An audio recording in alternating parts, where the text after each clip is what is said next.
Just wide. Win a corner in the 75th minute. Korea putting the pressure on. Japan now find to the back post, and Min-woo's there to meet it to put Korea into the lead. Everybody gets sucked in under the cross, and the goal is empty for Min-woo to nod it in. Just wide. Win a corner in the 75th minute. Korea putting the pressure on. Japan now find to the back post, and Min-woo's there to meet it to put Korea into the lead. Everybody gets sucked in under the cross, and the goal is empty for Min-woo to nod it in. Just wide. Win a corner in the 75th minute. Korea putting the pressure on. Japan now find to the back post, and Min-woo's there to meet it to put Korea into the lead. Everybody gets sucked in under the cross, and the goal is empty for Min-woo to nod it in. Ya, pemirsa, itu tadi cuplikan laga Korea Selatan versus Jepang yang berakhir dengan kemenangan Korsel 1-0 dan mengantar mereka juara grup B. Alhasil, Korea Selatan akan bertemu timnas Indonesia yang menjadi runner-up grup A dalam perempat final Piala Asia U23. Bagi Indonesia,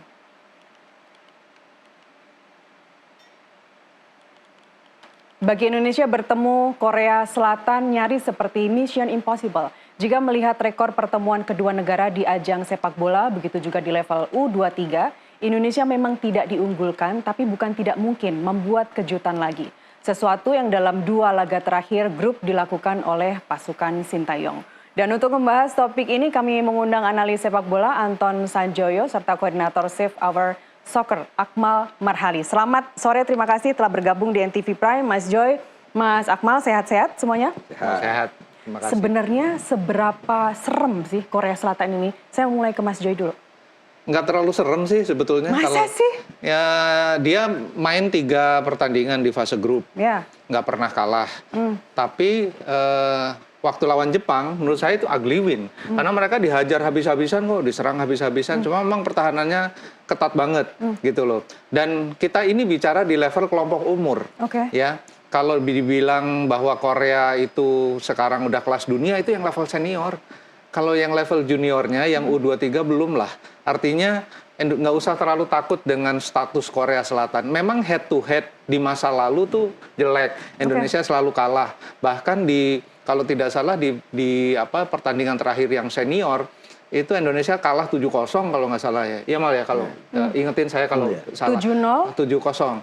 Tapi itu kan di level senior. Di level junior juga Indonesia tidak pernah menang beberapa kali. Saya lupa berapa ini, tapi nggak pernah menang. Tapi sekarang Indonesia ini yang beda, gitu loh. Indonesia yang sekarang ini, menurut saya, bahkan ketika kemarin melawan Jordania, saya bilang mereka ini permainan ketika melawan Jordania terutama, saya bilang jauh lebih bagus dibandingkan rata-rata penampilan tim senior bahkan, gitu loh. Dilihat dari determinasinya, dilihat bukan cuma gol-golnya yang cantik ya, golnya Witan, pergerakannya Marcelino Ferdinand, bukan cuma itu, tapi di lapangan tuh mereka enjoy, mereka betul-betul kelihatan menikmati betul permainan sehingga keluar semua semua kemampuannya.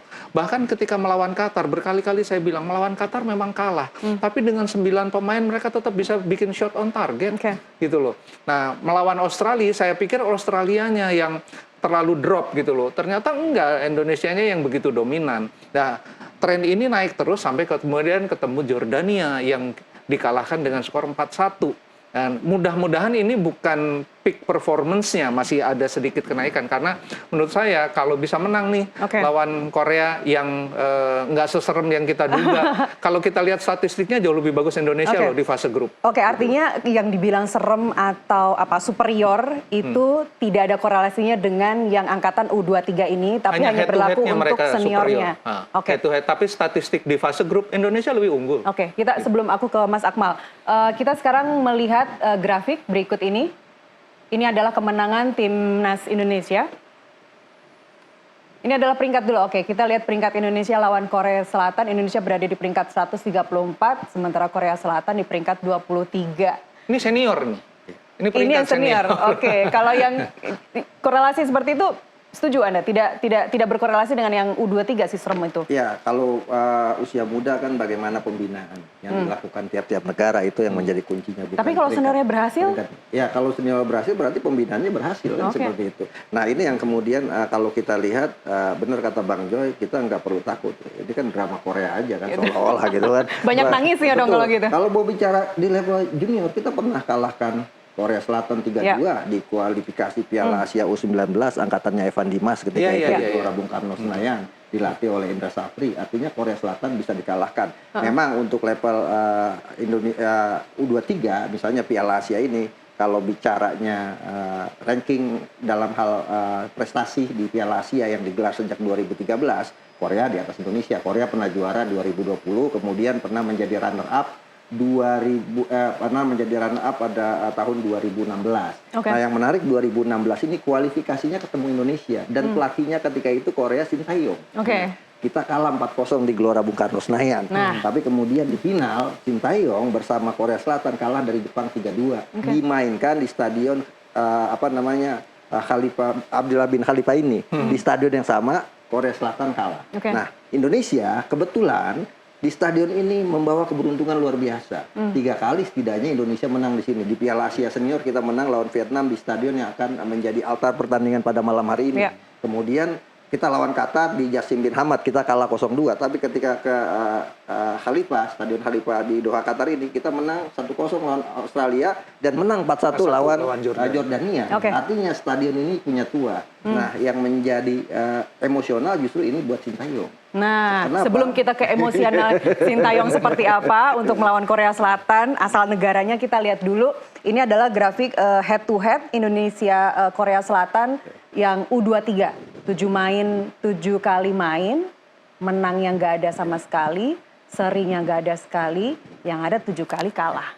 Silakan Mas. Ya, ini kan artinya kan kalau usia itu kan setiap tahun berubah pemainnya, gitu kan. Jadi ini nggak bisa dijadikan patokan juga. Betul, itu cuma menang head to head masa lalu doang. Menang head to head masa lalu, iya superior Korea Selatan karena memang mereka kompetisinya juga sangat luar biasa.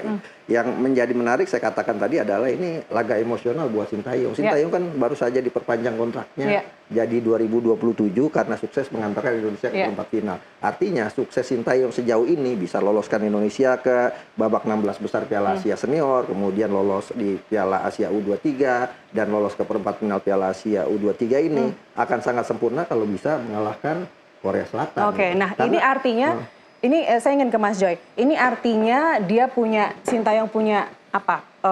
Posisi atau benefit untuk timnas Indonesia atau sebenarnya ini ada unsur dilematisnya? Bagaimanapun ini Korea Selatan yang dilawan adalah negaranya. Nggak ada dilematisnya. Dia benar-benar pengen menang Indonesia menang. Apa karena dia masih punya luka lama dulu meninggalkan pemain timnas ini Korea dia Selatan kan dengan tidak baik-baik? Dia betul pelatih yang profesional. Jadi ketika dia membawa timnya, seperti halnya ginilah, banyak pelatih-pelatih bulu tangkis di dunia ini kan asal Indonesia gitu loh. Kita tidak bisa bilang dia tidak nasionalis karena memenangkan pemain dari bangsa asing. Demikian juga Shin Tae-yong, kalau dia menang untuk Indonesia ya dia tetap aja seorang yang profesional gitu. Jadi nggak ada urusan sama itulah.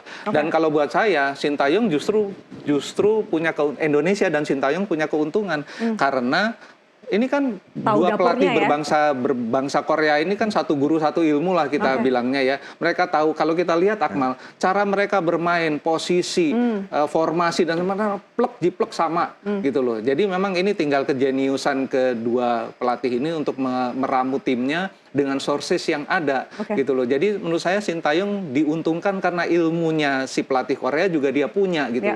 Sementara dia dengan pemain-pemain Korea kan dia juga sudah sangat fasih. Dia pernah pegang 2018 di Piala Dunia kan. Dia tahu karakternya pemain-pemain Korea. Sekarang dia punya ilmu lebih lagi. Dia punya tahu karakter pemain-pemain Indonesia gitu loh. Dengan blend itu, dengan percampuran itu menurut saya keuntungan justru buat Shin Tae-yong dan tim Indonesia.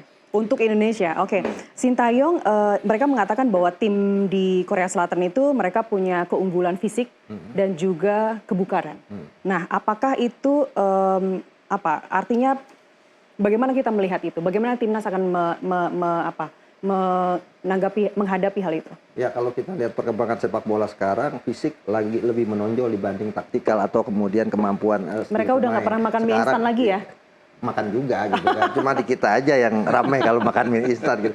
Kalau saya lebih melihat bahwa sekarang sepak bola lebih mengandalkan fisik. Kalau dulu ada Maradona lahir dengan skill-skillnya, sekarang kan sepak bola udah mengandalkan kekuatan masuk dari bawah sampai awal atas build up, kemudian kekuatan pressing dan sebagainya, physically sekali gitu. Karena speednya juga nambah. Karena speednya juga nambah. Nah ini yang kemudian akan menjadi salah satu faktor juga siapa yang bisa memenangkan pertandingan. Tapi sekali lagi saya ingin mengatakan ini kan laga emosional Sintayong. Jadi gini, ketika Piala Asia 2024 kemudian digelar dan Korea Selatan gagal, Jurgen Klinsmann dipecat. Kemudian Sintayong sempat dipromosikan, didengung-dengungkan akan menggantikan posisi Jurgen Klinsmann di tim nasional Korea Selatan. Tapi Federasi Korea Selatan justru lebih mengambil Hwang Sun-hong ini yang menjadi pelatih U23 Korea saat ini. Nah, kalau bicara misalnya pertemuan kedua pelatih ini, tadi satu guru satu ilmu kata Mas dia, cuma bedanya Sintayong waktu jadi pemain adalah gelandang, sementara Hwang Sun-hong dia adalah seorang striker. Tapi dua-duanya pernah bertemu di klub di Liga Korea Selatan dan rekornya memang Hwang Sun-hong lebih di atas Sintayong dari 12 kali pertemuan. Hwang Sun-hong 5 kali menang, 5 kali seri.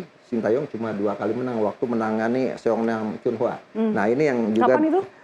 Sebelum melatih tim nasional Indonesia gitu. Artinya ini kan menjadi catatan sendiri. Tapi harus diingat juga Sintayong waktu menangani tim nasional tim Korea Selatan U23 ini itu juga prestasinya juga bagus. 30 laga dia mampu menangkan 18 pertandingan, kemudian 9 kali imbang, 3 kali tumbang 60%. Nah di kita dia dari 21 pertandingan 12 kali menang, kemudian 2 kali imbang, 7 kali tumbang, 57,14%. Ini kan statistik yang bagus. Yang menarik buat Indonesia adalah ya grafiknya itu lagi naik kan. Kepercayaan dirinya lagi tinggi. Ini yang kemudian disebut-sebut Indonesia ini tim kuda hitam di babak perempat final ini dibandingkan dengan Korea Selatan. Korea Selatan memang favorit. Jadi dia sebetulnya pengen ngebuktiin nih Akmal, kalau saya nggak pegang Korea nggak pegang tim Korea, saya pegang Indonesia juga sukses betul, kan. Betul. Dia jadi motivasinya menurut Berarti saya. ini adalah momen pembuktian ya. Tapi kalau Mas Akmal tadi bilang timnas Indonesia baik-baik terus, prestasinya juga moncer. Save Our Soccer nanti nggak dibutin lagi loh. Atau kalau nggak harus ganti nama, Kita lanjutkan dialog kita di segmen berikutnya. Pemirsa kami kembali usai jeda.